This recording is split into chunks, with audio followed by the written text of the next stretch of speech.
2025년 6월 17일 화요일 새벽 기도입니다.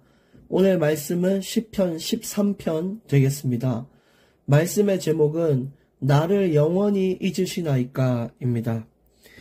오늘 말씀에서 다윗은 1절과 2절에서 무려 3번이나 여호와여 어느 때까지 나를 잊으시나이까, 또 어느 때까지 숨으시나이까, 또 어느 때까지 마음에 내가 근심을 해야 됩니까? 이렇게 간절한 마음으로 3번이나 어느 때까지 하며 질문하고 있습니다. 굉장히 상실감이 크고 상심이 큰 거죠. 도대체 언제까지 내가 이렇게 고통받아야 됩니까? 이제 너무너무 견디기가 어렵고 힘듭니다. 그런 인생의 시간표를 맞은 것이죠. 근데 이런 고백들이 불신앙처럼 보이지만 사실 큰 믿음이라는 걸 아셔야 됩니다. 다윗은 처음부터 끝까지 하나님께 질문하고 있고 매달리고 있는 것이죠. 진짜 하나님이 없다, 하나님이 돌아가셨다, 하나님을 믿지 않는다라고 하면 하나님께 이렇게 간절히 붙잡지는 않았을 겁니다. 근데 하나님이 살아계신 것을 정말 믿기 때문에, 또 나의 모든 생명과 이 땅의 모든 것들이 하나님 손에 있다는 것을 알기 때문에 하나님께 붙잡고 매달리고 있는 것이죠. 우리 역시 다윗을 보면서 항상 기도할 때 우리가 마음을 숨기면서 억지로 믿음을 고백할 필요는 없고 하나님께 진실된 기도를 드려야 돼요. 어떤 것이 진실된 기도냐면 나의 감정과 마음을 아주 솔직하게 표현하고 자비를 구하는 것입니다. 하나님께서는 그런 기도를 기뻐 받으시는 거죠. 사람이 진짜 간절할 때 나오는 기도들 있죠. 그런 것을 하나님은 정말 기뻐 받으십니다. 지금 다윗이 겪은 지금 굉장히 힘든 이 상황은 마치 하나님이 어딘가에 숨은 것 같다, 하나님이 영원히 나를 잊어버린 것 같다라고 말할 그 정도의 고통 속에 다윗은 지금 하나님께 자신의 심정을 가지고 기도하고 있는 거예요. 우리도 인생에 이런 시간표들이 있다면 다윗처럼 간절하게 내 솔직한 마음과 감정을 드리며 또 주님을 붙잡기를 원하고, 또 아무리 힘들어도 하나님께 찬송하며 나를 다시 세우실 그날을 바라보며 기쁨으로 또 기도할 수도 있어야 되고, 이런 것들을 복합적으로 가지고 나의 전인격을 가지고 이렇게 하나님께 인생을 드리며 기도하는 거죠. 1절 말씀에 여호와여 어느 때까지이니까 나를 영원히 잊으시나이까, 주의 얼굴을 나에게서 어느 때까지 숨기시겠나이까 라고 했어요. 얼마나 고통스러우면요, 영원히 나를 잊었습니까? 이렇게 얘기를 해요. 희망이 완전히 사라진 것 같은 고통이죠. 근데 하나님은 또 얼굴을 숨긴 것과 같다, 이렇게 이야기를 다윗이 했습니다. 예를 들어 하나님께서 야 힘들지, 내 곧 갈게, 이렇게 얘기하면은 그래도 좀 힘이 나잖아요. 조금만 버티면, 그래 며칠 뒤면 문제가 해결되고, 그래 한 달 뒤면 하나님이 이걸 다 갚아주시는구나, 이렇게 하면 좋은데 하나님은 사인도 없고 미동도 느껴지지 않을 만큼 잠잠하시니까 얼마나 절망감이 컸겠어요. 2절에 나의 영혼이 번민하고 종일토록 마음에 근심하기를 어느 때까지 하오며 내 원수가 나를 치며 자랑하기를 어느 때까지 하리까. 그 영혼이 번민하다, 극심한 스트레스와 뒤집어지는 속, 주체할 수 없는 고통이 다윗을 완전히 사로잡았습니다. 마음에 근심이 있으면 밥맛도 없고 뭘 해도 재미가 없고 잠도 안 오고, 그러다 보면은 굉장히 몸의 면역력도 떨어지면서 건강까지 나빠지는 경험이 있으신가요? 그렇단 말이에요. 그래서 지금 다윗은 건강 상태도 너무너무 안 좋고 마음도 아프고 육신도 지친 그런 스트레스 속에 있는 인생을 겪고 있는 것입니다. 거기에 내 원수가 나를 치며 자랑한다, 그렇게 얘기했거든요. 저 원수들이 나를 치며 날 고통스럽게 하며 즐거워하는데 왜 보고만 계십니까? 아니 하나님, 저 사람들이 나를 이렇게 하면 좀 도와주시고 그 사람을 당장이라도 쳐서 깎아내리시고 이렇게 해서 해야 되는 거 아닙니까? 근데 하나님은 얼굴을 숨겼다, 이렇게 하면서 왜 그러시냐 이렇게 원망도 하고 이렇게 하는 거죠. 근데 우리 인간은 하나님의 수준이 될 수 없기 때문에 하나님의 계획과 뜻을 다 알 수가 없어요.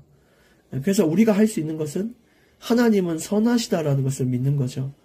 지금 어떤 상황이 일어나는지 하나님은 아시고 하나님은 분명히 계획이 있고 능력이 있는 분이기 때문에 지금 이 상황을 허락하신 이유가 있고 그 결과가 반드시 선할 것이다 라는 것을 믿는 거예요. 그래, 하나님은 흠이 없고 오류가 없으셔. 반드시 하나님은 이 과정을 통해 선한 길로 날 이끈다. 이런 걸 믿어야 돼요. 우리가 하나님의 계획을 이해하기에는 부족합니다. 하나님의 계획을 다 볼 수 있는 실력도 능력도 지식도 없어요. 그래서 그저 하나님을 믿고 순종하고 하나님의 선하심을 찬양할 뿐인 것이죠.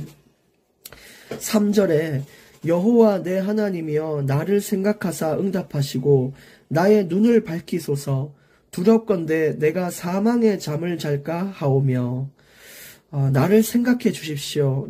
내게 응답해 주십시오. 그래서 다윗은 지금 하나님 내가 이렇게 기도하는데 듣고만 있지 마시고 응답해달라는 것은 일하여 주십시오. 실제 이제 보여주시고 내 삶에 개입해 주십시오라고 간절히 부탁하는 거예요. 옛날에 친구들이 말장난하는 건데 참 웃긴 말장난이 있어요. 예를 들어 친구 하나가 옆에 친구한테 야, 네 소원을 말해봐라. 그럼 내 소원 들어줄게. 소원을 들어줄 테니까 말해보라는 거예요. 그 친구가 정성껏 자기가 원하는 거를 소원을 이렇게 말을 했는데 친구가 하는 얘기가 잘 들었어. 그러고 가는 거 있죠. 그 왜 소원을 안 들어주냐 이렇게 얘기를 하면은 내가 들어줬지 않냐. 내가 귀로 네 이야기를 다 들어줬지 않냐. 내가 언제 네 소원을 성취시켜준다 했냐. 들어준다 그랬지. 이런 장난이 있었는데 하나님은 그런 분이 아니시죠. 듣기만 하는 분이 아니라 사실상 인생에 개입하여 역사하실 그 시간을 기다리고 계신 것입니다. 그리고 나의 눈을 밝혀달라 기도했습니다. 이제 하나님 안에 생명이 있고 희망이 있거든요. 그래서 하나님이 주시는 희망과 생명을 보게 해주십시오. 이 막힌 길 속에서 정말 길을 뚫어주시고 하나님의 인도와 역사를 보게 해주옵소서. 주님의 그 얼굴을 뵙게 해주시옵소서. 이렇게 기도를 하는 것입니다. 두렵건대 내가 사망의 잠을 잘까 두렵다. 지금 다윗은 말씀드린 대로 건강도 매우 안 좋았거든요. 그러니까 실제 내가 이대로라면 곧 죽음의 문턱에 서서 죽을 것 같다. 이렇게 이야기를 하는 거예요. 그래서 눈을 밝혀달라는 것은 인도와 역사에 대한 이야기도 있지만 또 나의 건강을 회복해달라 이런 의미도 들어가 있는 것입니다.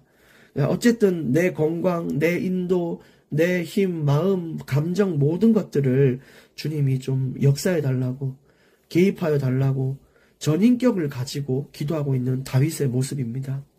4절에 두렵건대 나의 원수가 이르기를 내가 그를 이겼다 할까 하오며 내가 흔들릴 때에 나의 대적들이 기뻐할까 하나이다. 나 지금 굉장히 영적인 고통이 심하고 실제 생명도 위태하다라는 걸 말해요. 나의 원수, 나의 대적은 실제 나를 괴롭히는 저 사람의 대적들 무리도 말하지만 내 눈앞에 와 있는 실제 죽음의 문턱들 이런 모든 것들의 복합적인 부분을 말하고 있는 것이죠. 굉장히 위험한 상황입니다. 근데 5절에 다윗은 또 이런 감정을 고백함과 동시에 하나님을 찬양해요. 아까 말씀드렸죠. 복합적인 전인격을 가지고 드리는 기도가 중요하다고. 내 솔직한 감정, 또 하나님을 향한 원망 이런 게 나올 수 있어요. 그러나 사람에게 하는 것이 아니라 하나님께 하면 그건 기도입니다. 하나님 진짜 너무한 거 아니냐고 그렇게 기도를 하시되 다윗처럼 꼭 하나님을 향한 또 하나님이 하실 거라는 기쁨의 찬양과 기도를 드리는 것도 중요해요. 5절 6절이 그런 것이죠. 나는 오직 주의 사랑을 의지하여 싸우니 나의 마음은 주의 구원을 기뻐하리이다. 하나님이 건지실 것을 믿습니다. 전 주님의 사랑을 의지합니다. 모든 시간표가 하나님 손에 있습니다. 하나님은 선하십니다. 우리 생각 기준으로 이해할 수 없지만 하나님은 완벽하시기 때문에 하나님의 완벽한 것을 기다리며 우리 주님을 찬양합니다. 6절에 또 이야기하죠. 내가 여호와를 찬송하리니 이는 주께서 내게 은덕을 베푸심이로다. 여러분 이게 바로 우리가 해야 될 기도예요. 감정을 고백한 것도 좋지만 또 한편으로는 하나님이 하실 것을 믿는 믿음이 있어야 응답으로 우리가 이어질 수 있습니다. 하나님은 어떤 자에게 응답을 베푸십니까? 하나님의 사랑을 의지하는 자, 주의 구원을 기뻐하는 자, 여호와를 찬송하는 자에게 응답을 베푸십니다. 여러분, 그 은혜를 받을 자격이 있는 기도를 드리시고 그런 믿음을 가져보시길 바랍니다. 결론적으로 말씀드립니다. 사도행전 7장 55절에 보면 스데반이 순교할 때, 돌에 맞아 죽을 때에 하늘을 보며 하나님께서는 눈을 밝히셨습니다.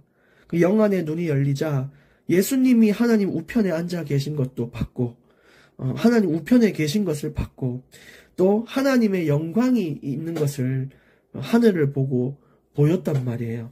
근데 다른 사람은 그게 안 보였어요. 근데 스데반은 하나님께서 영안의 눈을 여사 하나님이 실제 계신 것과 예수님이 하나님 우편에 계신 것과 또 하나님의 영광이 가득한 것을 보게 됐습니다. 여러분, 그것처럼 지금 우리 눈에 보이지 않지만 하나님은 지금도 살아계시고 크신 계획으로 우리를 인도하고 계십니다. 믿음의 눈을 열고 승리하시기를 바랍니다. 하나님 감사합니다. 우리가 하나님이 나를 영원히 잊으신 것처럼 느껴지는 인생의 고통이 누구나에게 주어지겠지만 다윗처럼 하나님께 진솔한 고백의 기도를 통하여 우리가 위로와 힘을 얻게 하시고 또 하실 하나님, 인도하실 하나님을 믿으며 오늘 또 여호와를 찬송하는 날이 되게 해 주시옵소서.